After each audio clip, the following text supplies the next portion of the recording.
आइए जिज्ञासुओं, आज हम लोग पुष्प के भाग के बारे में जानते हैं। पुष्प के भाग में मुख्यतः 4 भाग होते हैं। कौन कौन होते हैं? देखिए, पहला दल पुंज कहलाता है, जिसे कोरला भी कहते हैं। दूसरा है बाह्य दल पुंज, इसे कैलिक्स भी कहते हैं। तो ये दल पुंज और बाह्य दल पुंज, इन दोनों को मिलाकर के हम लोग सहायक भाग कहते हैं। और तीसरा हो गया स्त्री केसर, गाइनेसियम। और चौथा है पुंकेसर, एंड्रोसियम। ये दोनों को आवश्यक भाग कहा गया है। अब स्त्री केसर के जो भाग हैं, तो स्त्री केसर एक्चुअली मादा जनन भाग होता है। इसके 3 भाग होते हैं। वर्तिकाग्र, जो सबसे ऊपर का भाग है। वर्तिका, जो अंडाशय और वर्तिकाग्र के बीच का भाग पतला वाला होता है। और अंडाशय, जो आधार भाग में फूला हुआ भाग होता है। तो ये मादा जनन भाग कहलाता है। अब नर जनन भाग पुंकेसर को कहा जाता है। ये पुंकेसर हैं। इसके 2 भाग होते हैं।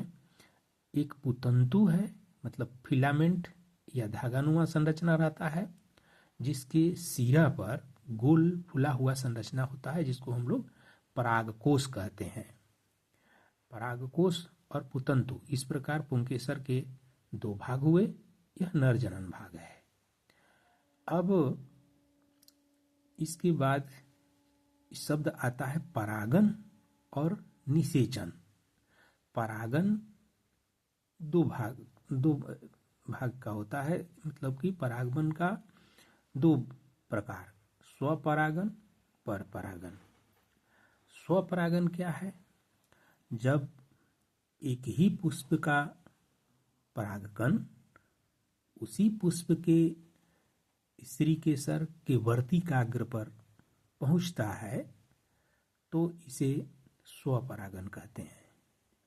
और जब एक पुष्प का परागकण दूसरे पुष्प, उसी पौधे के दूसरे पुष्प या किसी अन्य पुष्प पर के वर्तिकाग्र पर पहुंचता है, तो इसको परपरागन कहते हैं। तो परागन क्रिया है परागकणों का वर्तिकाग्र पर पहुंचने की। फिर निषेचन है। तो जब परागकण वर्तिकाग्र पर पहुंचते हैं, तो वहां से ये वर्तिका से होते हुए अंडाशय तक उसके परागकण पहुंचते हैं। और अंडाशय में जो अंडक होता है, उसका केंद्रक से इसका केंद्रक, जो परागकण है, नर जनन भाग है या नर युग्मक है, उसका केंद्रक और अंडाशय में स्थित बीजांड का केंद्रक आपस में संलयित हो जाते हैं। इसी क्रिया को हम निषेचन कहते हैं। तो हमारे पास देखिए फूल है, इसको हम बताएंगे।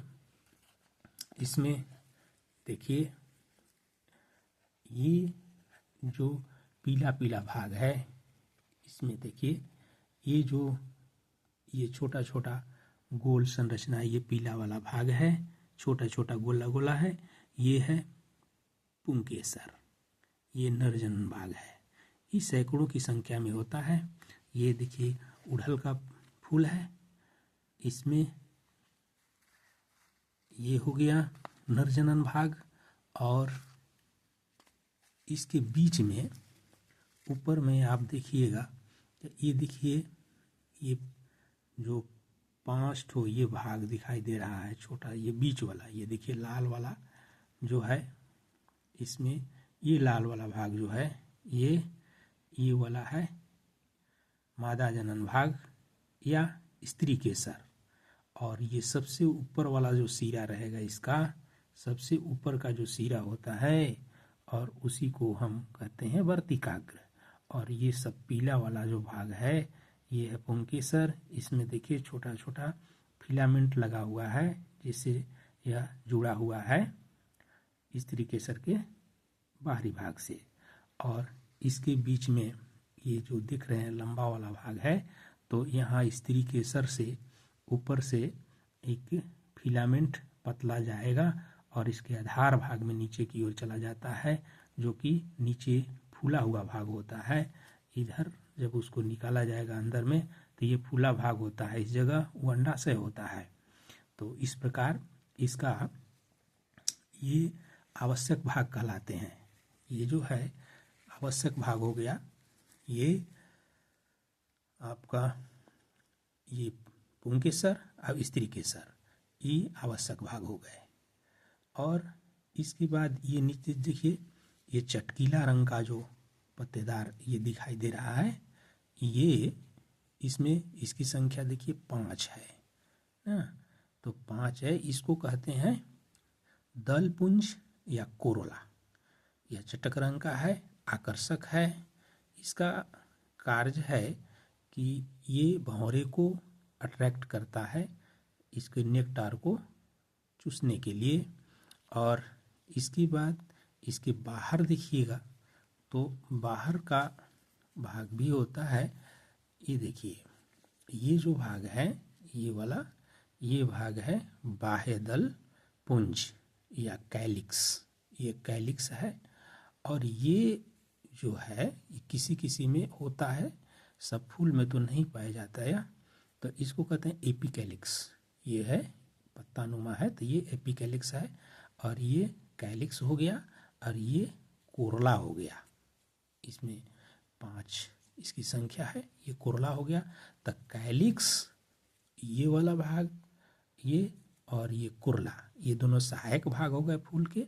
और ये जो यहाँ दोनों हैं, ये पुंकेसर और स्त्री केसर, ये हो गए आवश्यक भाग। इस प्रकार ये पुष्प के भाग हैं। और वर्तिकाग्र इसके ऊपर वाला भाग है, ऊपर वाला, और इसके नीचे होता है वर्तिका। ये वर्तिका, ये देखिए, ये जो स्त्री केसर था, इसके चारों तरफ जो पुंकेसर थे हमने उसको हटा दिया, और इसके बाद ये स्त्री केसर का भाग दिखाई दे रहा है। यहाँ सबसे ऊपर में देखिए, यही 5 ठो संख्या में ही दिखाई दे रहा है। इसमें जो उड़हुल के पुष्प है, इसमें ये हो गया वर्तिकाग्र। और ये देखिए पतला वाला जो भाग है यही है वर्तिका। और ये देखिए आधार भाग में ये जो मोटा वाला भाग है ये है अंडाशय। जब इसको आप अनुप्रस्थ काट अगर ऐसे सीधे काटेंगे तो अंदर में छोटा छोटा दाना की संरचना दिखाई देता है, जो बीजांड होते हैं इसके अंदर वो स्थित है। और ये हो गया स्टाइल या वर्तिका, और ये वर्तिकाग्र है। जब पराग कण जो होते हैं ये इसमें से जब ये परिपक्व हो जाता है, पराग कण, पराग कोश जब पक जाएगा, मैच्योर हो जाएगा, तो इसमें से पराग कण निकलते हैं, या तो वायु के द्वारा उड़ करके और इसी के वर्तिकाग्र पर जाकर बैठेंगे, अथवा किसी कीट के पंख में लग करके ये परागन क्रिया होता है, इसको कहते हैं परागन।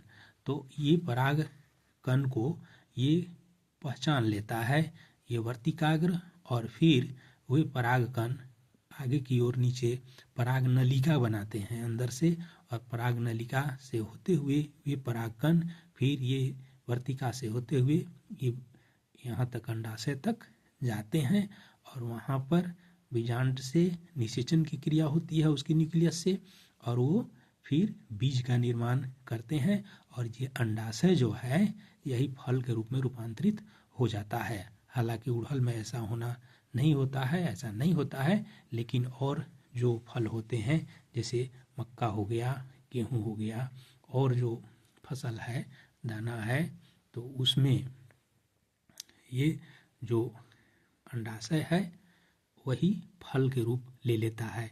अमरूद है, और इसके बाद मक्का है, और इसके बाद मान लीजिए आम भी है, तो ये सब अंडाशय ही है जो फल होता है, वह अंडाशय होता है। तो ये पुष्प के बारे में ये जानकारी रही, और इस अंक में बस इतना ही। अगर ये वीडियो आपको पसंद आया हो तो इसे लाइक करें, सब्सक्राइब करें, शेयर करें। धन्यवाद।